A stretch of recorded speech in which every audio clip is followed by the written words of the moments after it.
महोदय ग्रंथ उत्तेजित हो जाती है और उसके आंतरिक भाग से हार्मोनों का स्राव बड़ी तेजी से होने लगता है।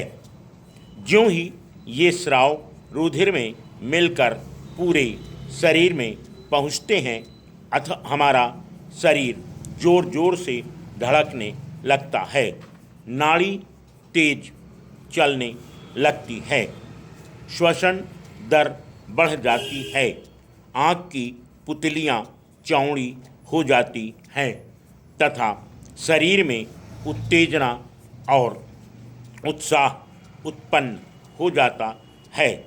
ये सभी क्रियाएं मनुष्य को खतरे से जूझने के लिए तैयार करती हैं।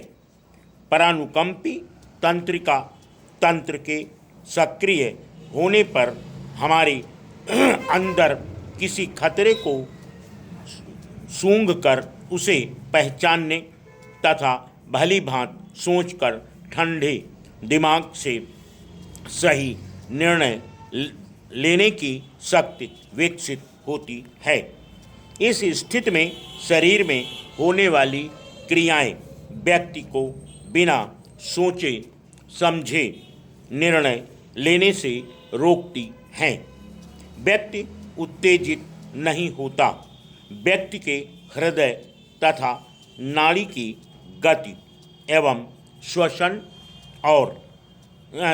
की दर सामान्य बनी रहती है। रुधिर वाहिनियों का तनाव भी कम रहता है। तनावपूर्ण परिस्थितियों से शरीर को तनाव से बचाने के लिए मानव शरीर में होने वाली प्रक्रियाएं व्यक्ति को प्रतिकूल परिस्थिति को अपने अनुकूल बनाने में सहायक होती हैं। इन प्रक्रियाओं को अनुकूलन एडेप्टेशन कहते हैं। कुछ वनस्पतियां और प्राकृतिक उत्पाद और खाद्य लवण अनुकूलन की गति को बढ़ाकर मनुष्य को किसी भी प्रतिकूल परिस्थिति से जूझने के लिए तैयार करने का कार्य करती हैं। इन प्राकृतिक उत्पादों को वैज्ञानिक अनुकूलन एडेप्टोजेन के नाम से जानते हैं। प्राचीन भारतीय चिकित्सा पद्धति आयुर्वेद में जड़ी बूटियों द्वारा कायाकल्प करने का वर्णन आता है। इन जड़ी बूटियों के चिकित्सीय गुणों के बारे में विशद वर्णन ऋग्वेद और अथर्ववेद में भी है। बाद में चरक और सुश्रुत नामक ऋषियों ने उस समय उपलब्ध औषधीय गुणों से युक्त जड़ी बूटियों और प्राकृतिक उत्पादों के बारे में संहिता की ही रचना कर डाली। इन प्राकृतिक उत्पादों को रसायन और वाजीकरण के नाम से भी जाना जाता है। आयुर्वेद के अनुसार रसायन औषधीय गुणों से युक्त प्राकृतिक उत्पाद होते हैं। इनमें मनुष्य के पोषणिक स्तर को सुधारने, शरीर के ऊतकों में रुधिर संचार बढ़ाने, उसे रोगों से बचाने तथा शारीरिक और बौद्धिक क्षमताओं को बढ़ाकर व्यक्ति को दीर्घायु और स्वस्थ रखने के गुण होते हैं। इसी कारण इनका नियमित रूप से सेवन करने वाले व्यक्ति को अधिक ऊर्जा प्राप्त होती है और वह सच्चा सुख निरोगी काया के मालिक होते हैं। आजकल तनावों के प्रबंधन में अनुकूलकों का उपयोग हो रहा है। मनुष्य को शारीरिक तनावों से बचाने के इस प्रयास में तनाव को समाप्त नहीं किया जाता, बल्कि मनुष्य की तनाव सहनशीलता को बढ़ाया जाता है ताकि वह अधिकाधिक अनुपात में तनाव सह सके और मनुष्य के जीवन तथा जैव प्रक्रियाओं को क्षति न पहुँचे। रक्षा शरीर क्रिया एवं संबद्ध विज्ञान संस्थान दिल्ली में पैनेक्स, जिनसेंग तथा अन्य भारतीय जड़ी बूटियों के उपयोग द्वारा मनुष्य को तनाव से बचने के संबंध में शोध कार्य चल रहा है। Full stop. नेक्स्ट। महोदय, अपने नगर एवं आसपास के अनेक विश्वविद्यालयों, जिनमें अधिकांश प्राथमिक पाठशालाएं थीं, मैं कुछ माह पूर्व आमंत्रित किया गया। वहां मैंने बालकों की चहुमुखी शिक्षा पर अपने विचार व्यक्त किए। ऐसा कहते हुए मैंने 4 प्रकार की शिक्षा पर बल दिया।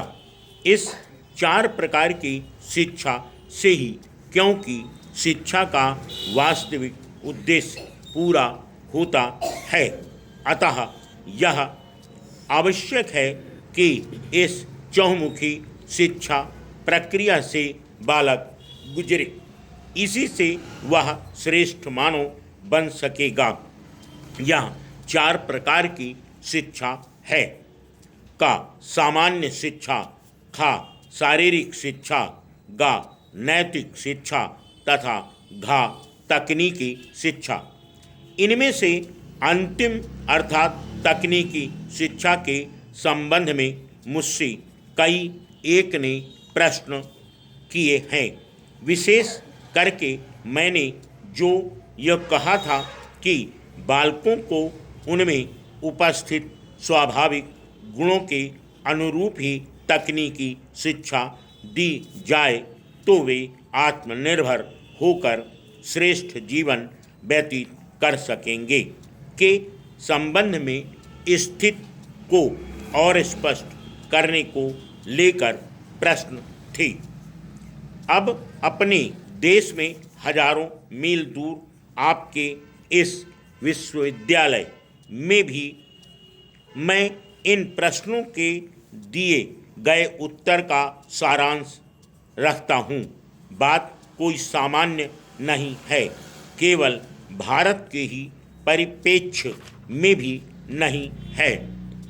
शिक्षा का इसके अब के संदर्भ में ध्येय क्या है, यह क्या ध्येय पूर्ति करने में समर्थ है या नहीं, बात इससे जुड़ी है। अतः आपके समक्ष प्रश्नों के उत्तर का सारांश रखते हुए मैं अपने को गौरवान्वित मानता हूँ। हम यह कहा करते थे कि परिवार बालक की प्रथम पाठशाला है तथा माँ गुरु, लेकिन आज परिस्थितियाँ कुछ भिन्न दिखाई देती हैं। निरंतर विकास की दौड़ अथवा प्रक्रिया में माँ सहित परिवार के दूसरे सदस्यों के पास अब समस्या भाव है।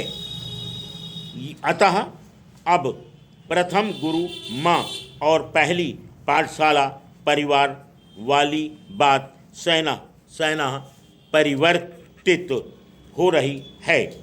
ऐसे में पाठशालाओं का उत्तरदायित्व अधिकाधिक हो गया है।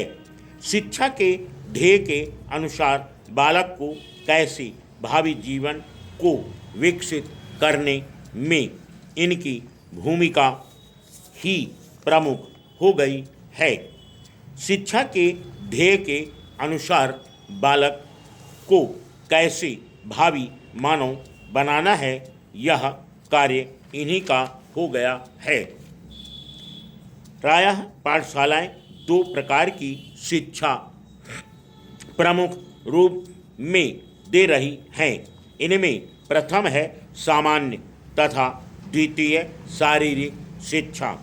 सामान्य से तात्पर्य उस शिक्षा से है जो आप पाठ्यक्रम निर्धारित करके देते हैं। इसका अंत एक उपाधि प्राप्त करने में होता है।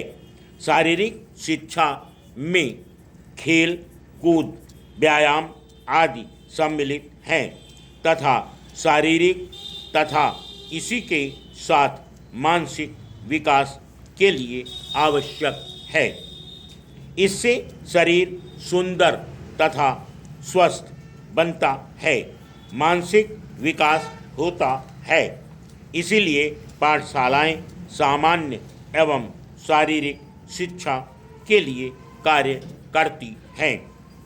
तीसरे प्रकार की शिक्षा नैतिक है।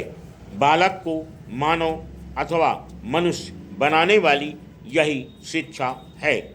यदि प्रारंभ से ही इसका अभाव हो जाए तो आप जानते हैं कि क्या परिणाम निकलेगा। बालक सामान्य शिक्षा प्राप्त कर लेगा, उपाधि अर्जित कर लेगा, शारीरिक रूप में वह विकसित हो जाएगा, वह सुंदर स्वस्थ बलवान तथा विकसित मस्तिष्क वाला होगा। फुल